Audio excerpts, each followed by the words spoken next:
Hi friends, good morning. तो हम लोग अब तीसरे रूल पर चलेंगे। लिखेंगे रूल नंबर 3। इसमें लिखेंगे कि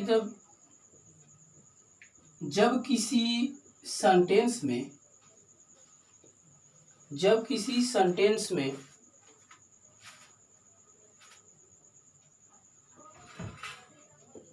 सिंगुलर या प्लूरल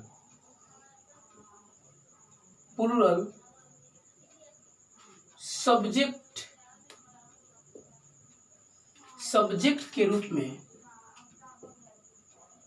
रूप में यू हो तो यू के साथ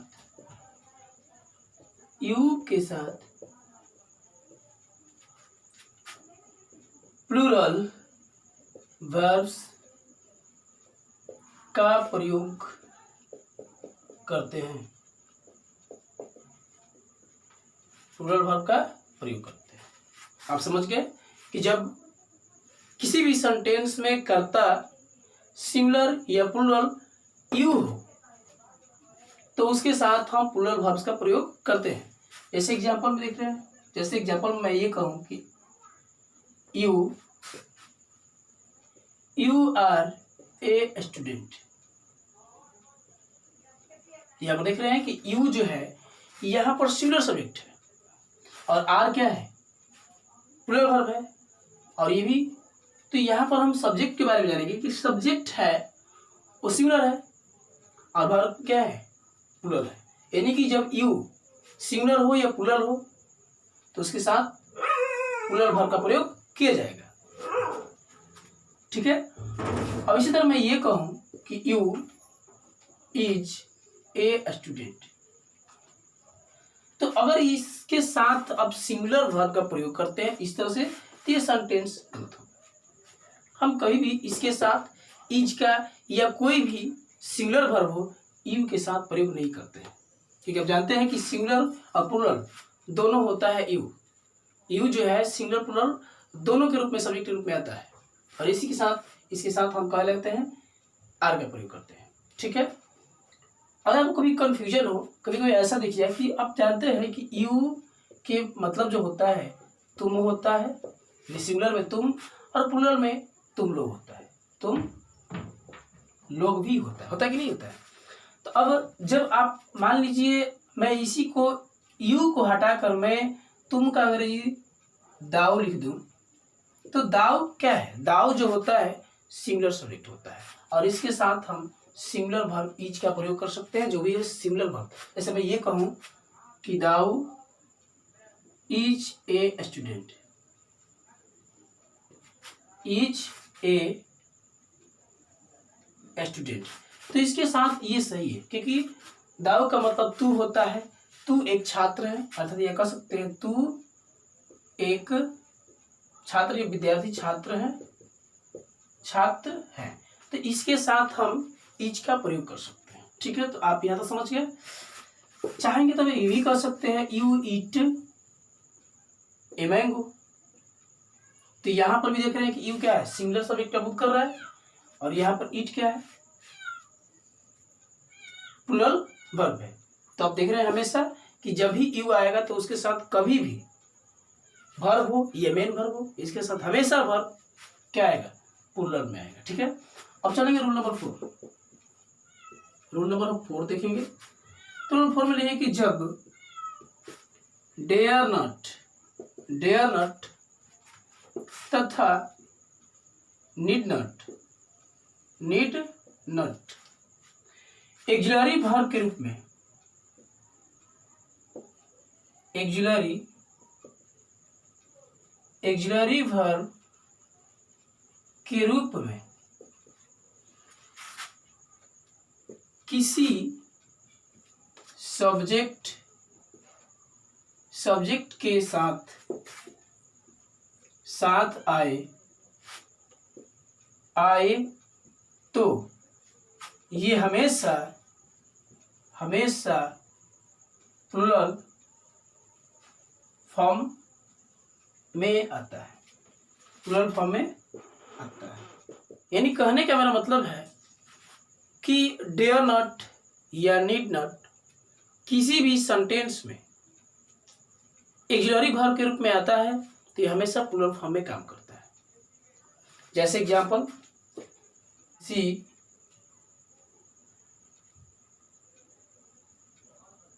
needn't go there.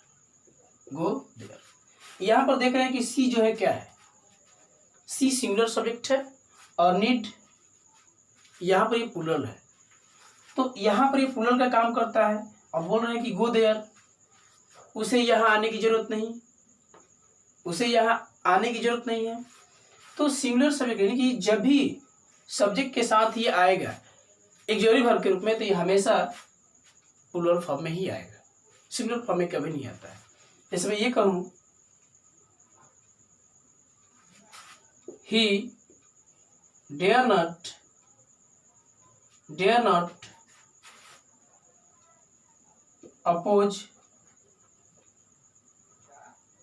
Oppose his father.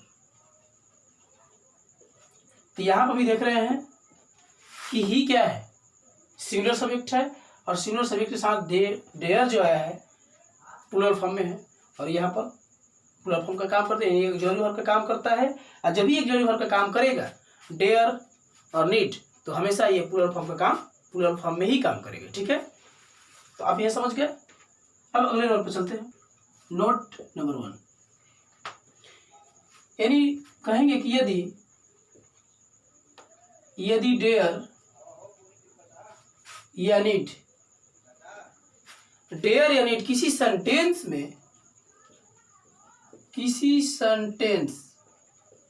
में मेन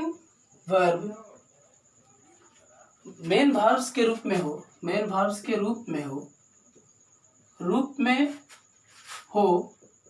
तो ये सब्जेक्ट के अनुसार सिंगुलर तथा प्लूरल फॉर्म में होता है। यानी मेरे कहने का अर्थ यह है कि जब किसी सेंटेंस में डेयर और नीड मेन वर्ब का काम करता है यानी मेन वर्ब के रूप में होता है तो इसे हम सिंगुलर और प्लूरल दोनों में यूज कर सकते हैं। यानी आप जानते हैं कि मेन वर्ब मूल रूप से प्लूरल होता है, तो आप मेन वर्ब को सिंगुलर बनाने के लिए एस का प्रयोग करते हैं। यानी वही तात्पर्य कि यहाँ पर नीड है और डेयर है, जब हम मेन वर्ब का इसमें काम करेंगे अर्थात मेन वर्ब के रूप में इसे इस्तेमाल करेंगे तो हम इसे सिंगुलर के रूप में भी और प्लूरल के रूप में भी इस्तेमाल कर सकते हैं, प्रयोग कर सकते हैं। जैसे एग्जाम्पल में मैंने ये कहा कि he dares to face the difficulties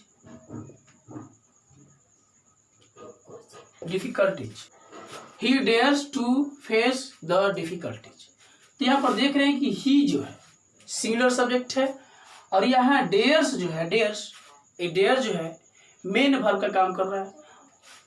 main verb का काम कर रहा है इसीलिए हम सब्जेक्ट के अनुसार यहाँ पर क्या किए हैं, एस जोड़े हैं ताकि ये क्या हो जाए, जब सब्जेक्ट सिंगुलर हो तो मेन वर्ब भी क्या है, सिंगुलर होनी चाहिए।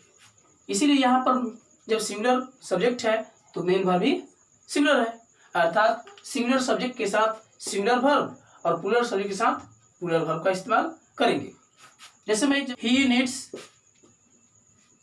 नीड्स ए बुक, यहाँ पर भी ही क्या है, सिंगुलर सब्जेक्ट है और नीड तो प्लूरल है लेकिन जब इसमें एस जुड़ा है तो भी क्या हो गया, सिंगुलर, अर्थात सिंगुलर सब्जेक्ट तो सिंगुलर वर्ब्स, अर्थात सिंगुलर सब्जेक्ट के साथ सिंगुलर वर्ब्स का प्रयोग होगा। इस तरह मैंने कहा यू नीड ए बुक, तुम्हें बुक की जरूरत है, अर्थात यहाँ पर यू जो है, यू अब यहाँ पर क्या हो गया, यू तब जानते हैं सिंगुलर प्लूरल दोनों होता है, अर्थात जब नीड यहाँ पर लगा यू के साथ हमेशा प्लूरल वर्ब का प्रयोग होता है तो यहाँ पर नीड क्या है, प्लूरल वर्ब का काम कर रहा है, अर्थात यहाँ पर जो है सब्जेक्ट प्लूरल है तो वर्ब भी क्या है, प्लूरल है। समझ गया। अब नोट नंबर 2 में जाएंगे। नोट नंबर 2, यदि सेंटेंस निगेटिव हो, सेंटेंस निगेटिव हो तो डज नॉट तथा डू नॉट के बाद डेयर तथा नीड का प्रयोग करते हैं।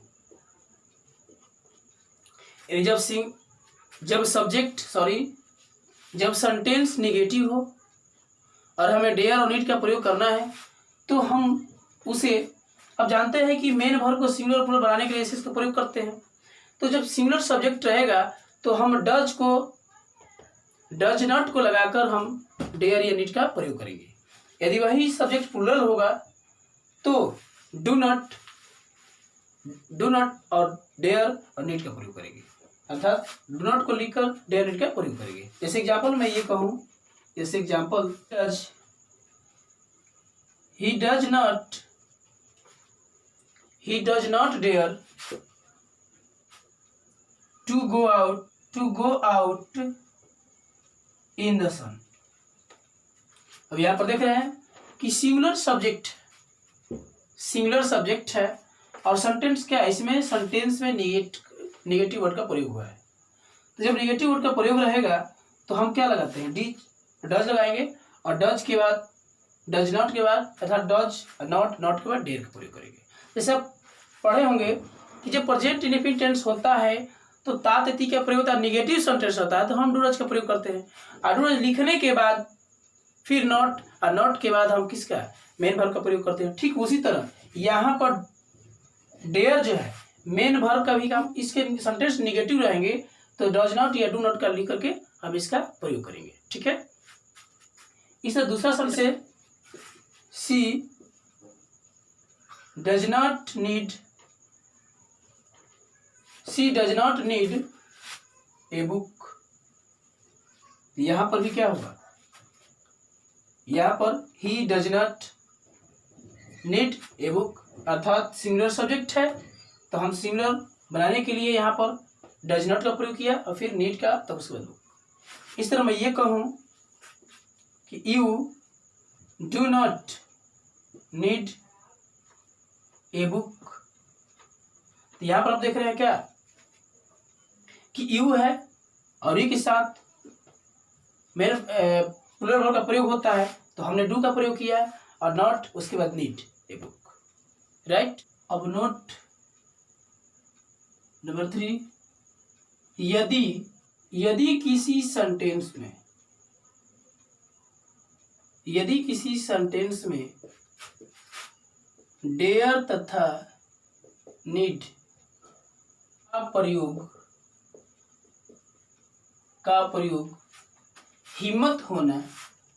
हिम्मत होना पड़ना तथा आवश्यकता होने का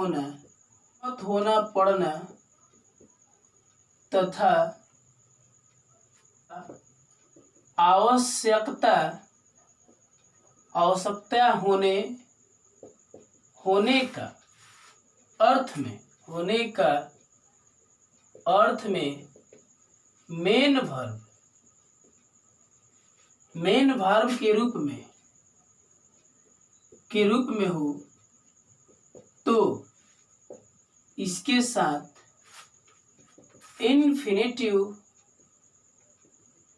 इन्फिनेटिव टू का प्रयोग करते हैं। यानी मेरे कहने का तात्पर्य है कि यदि किसी सेंटेंस में डेयर और नीड का प्रयोग हिम्मत होना पड़ना तथा आवश्यकता होने के अर्थ में मेन वर्ब के रूप में होता हो तो इसके साथ हम इन्फिनेटिव टू का प्रयोग करते हैं। जैसे एग्जाम्पल में he he dares to oppose his teacher.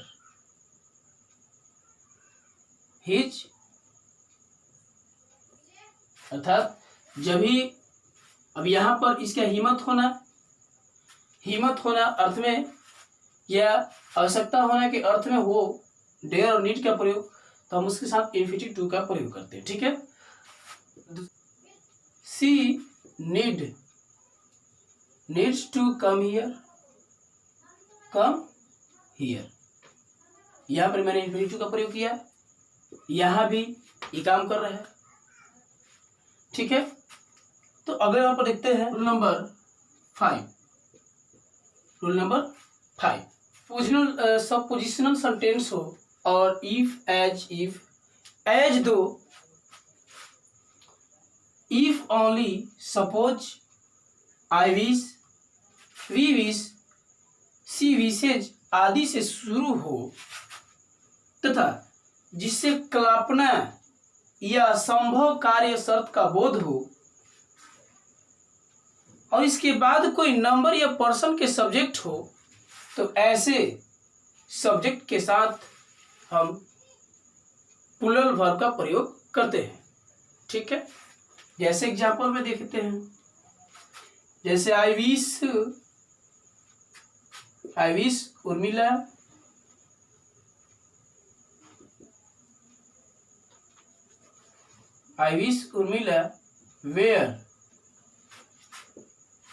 where my wife।